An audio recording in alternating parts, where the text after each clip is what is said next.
Hello, it's Mrs. Nelson, and today we're going to do a lesson on factoring.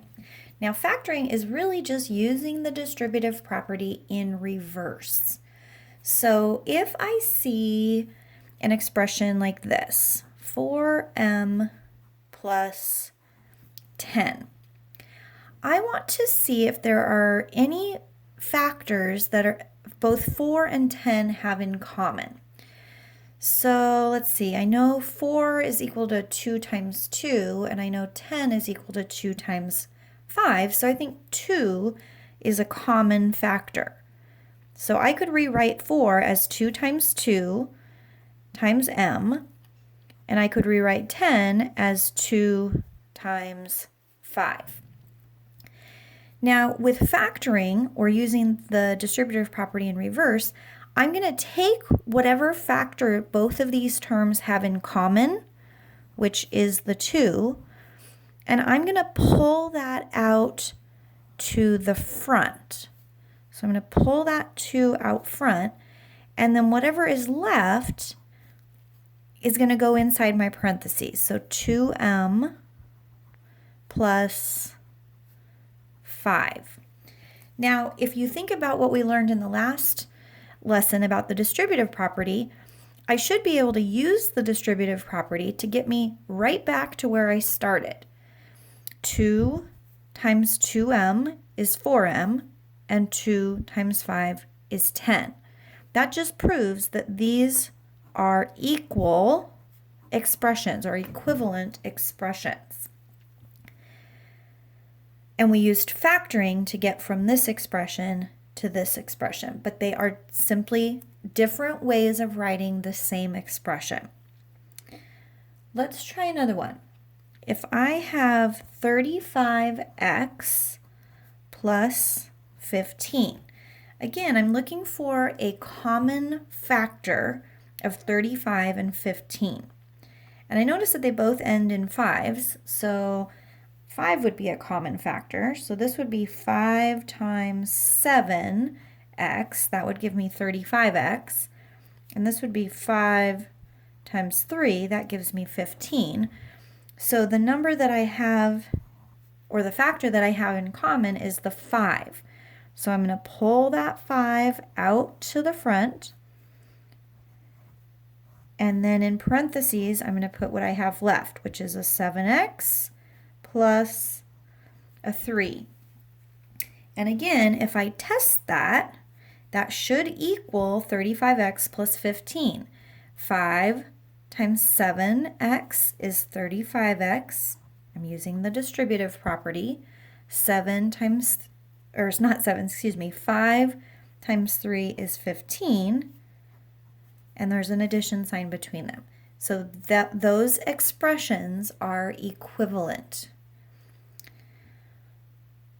Okay, let's try another one. Let's say I have 18y minus 24. So again, I'm looking for a common factor of 18 and 24. Well, I know that 3 times 6 equals 18, and I know that 3 times 8 equals 24. So I could use 3 as my common factor and pull that out to the front, leaving me with a 6y minus an 8. And if I check it, 3 times 6y gives me 18y, and 3 times 8 gives me 24, and I have a subtraction sign between them. So I end up back where I started. They are equivalent. Now, in this case, I didn't use the greatest common factor. There's actually a common factor for 18 and 24 that is bigger than 3.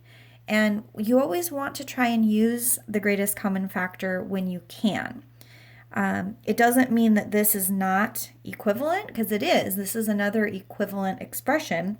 But if you're asked to simplify an expression, or if you're asked to use the greatest common factor, you would have to be able to do that. So 3, yes, is a common factor, but I'm going to redo this one. So 18y minus 24. I'm going to use 9. Nope, 9 times 2 is 18, but there's nothing I can multiply 9 by to get to 24.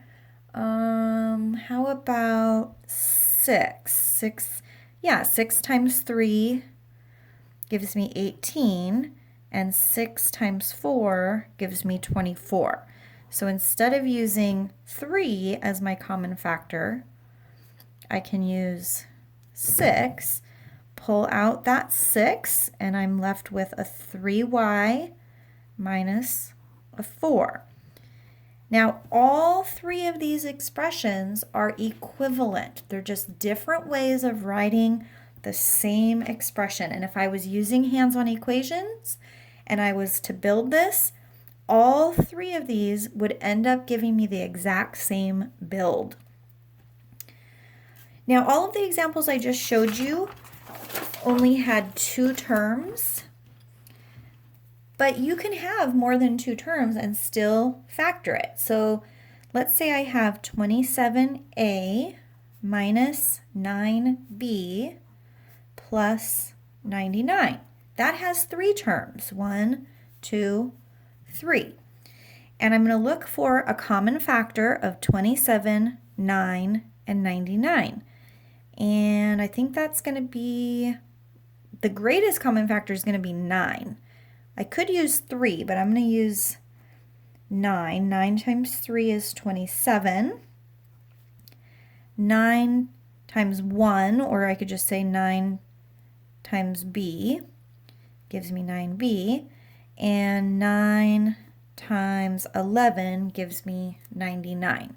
So again, I'm going to take the common factor and I'm going to pull that out to the front. So I have a 9, and then in parentheses I have left over a 3a minus b plus 11.